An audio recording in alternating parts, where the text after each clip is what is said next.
सूत जी कहते हैं, ए मुनिवर, उस समय अपने भक्तों के चित्त में अलौकिक भक्ति का अद्भुत प्रभाव देखकर भक्त वत्सल श्री भगवान अपना परम धाम छोड़कर वहां पधारे। उनके गले में वनमाला सुशोभित हो रही थी। उनका श्रीअंग जल से भरे मेघ के समान श्याम वर्ण था। उस पर मनोहर पीतांबर अत्यंत शोभायमान था। कटी प्रदेश करधनी की झंकार से अलंकृत था। सिर पर मुकुट की लटक और कानों में कुंडलों की झिलमिलाहट देखते ही बनती थी। वे त्रिभंग ललित भाव में खड़े होकर भक्तों के चित्त को चुरा लेते थे। उनके वक्षः स्थल पर कौस्तुभ मणि दैदीप्यमान थी और समस्त श्रीअंग हरिचंदन से चर्चित था। उस रूप की शोभा क्या कही जाए, मानो उसने करोड़ों कामदेवों की रूप माधुरी को भी लज्जित कर दिया हो। वे परम आनंद स्वरूप चिन्मय, मधुर से भी मधुर मुरलीधर ऐसी अनुपम छवि के साथ अपने भक्तों के निर्मल चित्त में साक्षात प्रकट हो गए।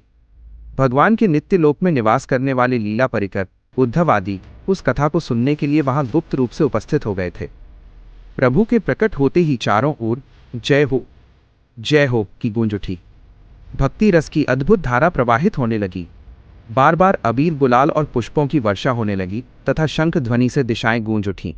उस सभा में बैठे लोग अपने देह, ग्रह और आत्मा तक की सुध बुध खो बैठे। उनकी ऐसी तन्मयता देखकर नारद जी कहने लगे, हे मुनीश्वरगण, साप्ताहिक श्रवण में आज मैंने यह अत्यंत अलौकिक महिमा देखी है।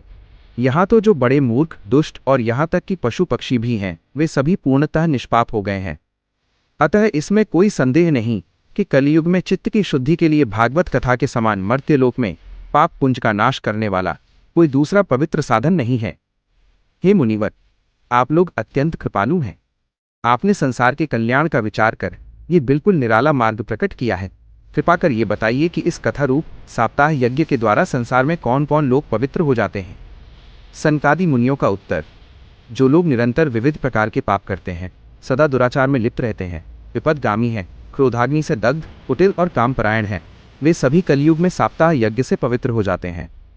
जो सत्य से विचलित, माता पिता की निंदा करने वाले, तृष्णा से व्याकुल, आश्रम धर्म से रहित, दंभी, दूसरों की उन्नति देखकर ईर्ष्या करने वाले और दूसरों को दुख देने वाले हैं, वे भी कलयुग में सप्ताह यज्ञ से पवित्र हो जाते हैं।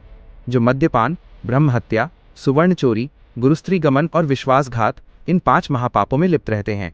जो छल कपट में रत, क्रूर, पिशाचवत निर्दयी, ब्राह्मणों के धन से पोषित और व्यभिचारी हैं, वे भी कलयुग में सप्ताह यज्ञ से पवित्र हो जाते हैं।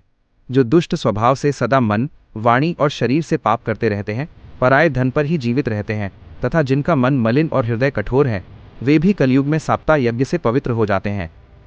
हे नारद जी, अब हम आपको इस विषय में एक प्राचीन इतिहास सुनाते हैं, जिसके केवल श्रवण मात्र से ही समस्त पाप नष्ट हो जाते हैं। आत्मदेव ब्राह्मण की कथा। पूर्व काल में तुंगभद्रा नदी के तट पर एक अनुपम नगर बसा हुआ था। वहां सभी वर्णों के लोग अपने अपने धर्म का पालन करते हुए सत्य और सत्कर्म में निरत रहते थे।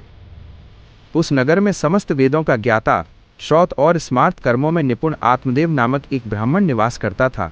वह तेजस्विता में मानो दूसरे सूर्य के समान था। वो धनवान होते हुए भी भिक्षावृत्ति से जीवन यापन करता था। उसकी प्रिय पत्नी धुंधुली, कुलीन और सुंदर होने पर भी अत्यंत हठी स्वभाव की थी। उसे लोगों की निंदा करने में विशेष आनंद मिलता था। स्वभाव से वो क्रूर थी, प्रायः निरर्थक प्रलाप करती रहती थी। गृह कार्य में निपुण होने पर भी वो कृपण और झगड़ालू थी। इस प्रकार वह ब्राह्मण दंपति प्रेम पूर्वक अपने गृह में रहते और जीवन व्यतीत करते थे। उनके पास धन और भोग विलास की प्रचुर सामग्री थी। उनके घर द्वार भी अत्यंत सुंदर थे, किंतु फिर भी उन्हें सच्चा सुख प्राप्त नहीं होता था। जब आयु अधिक ढल गई, तब उन्होंने संतान प्राप्ति के लिए विविध प्रकार के पुण्य कर्म आरंभ किए और वे निर्धनों एवं दुखियों को गौ, भूमि, सुवर्ण और वस्त्र आदि का दान करने लगे। इस प्रकार धर्म मार्ग में उन्होंने अपना आधा धन व्यय कर दिया, किंतु फिर भी उन्हें न तो पुत्र और न ही पुत्री का दर्शन प्राप्त हुआ। इस कारण वह ब्राह्मण अत्यंत